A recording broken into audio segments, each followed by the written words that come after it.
Так как формат видео будет все-таки, наверное, короткие рилсы, либо сторисы, напоминаю, 330 с лишним тысяч пробег двигателя. Причина вскрытия – это в воздушном фильтре масло.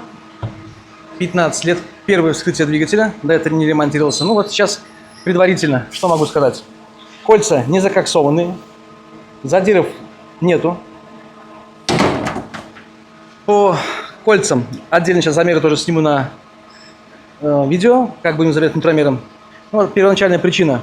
Что интересно, второе кольцо имеет такой зазор. Ну, сейчас здесь замерять даже не нужно, здесь миллиметра 2 смело есть.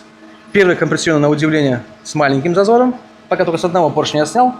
Вот, за другие сказать не могу. Маслосъемное как бы тоже большой зазор, не так критично. Но вы даже видите при чистом масле, как образуется кокс. Это, возможно, связано и с бензином. Серега, ну какой диагноз поставишь? Приплыл мотор, надо делать. Смотрим по выработке.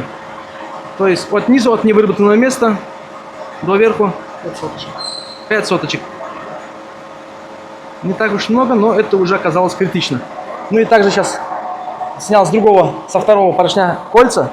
И такая же ситуация. То есть первое компрессионное имеет минимальный износ, второе компрессионное имеет зазор почти 1,5 мм. По состоянию цилиндров можете посмотреть. Фона не осталось.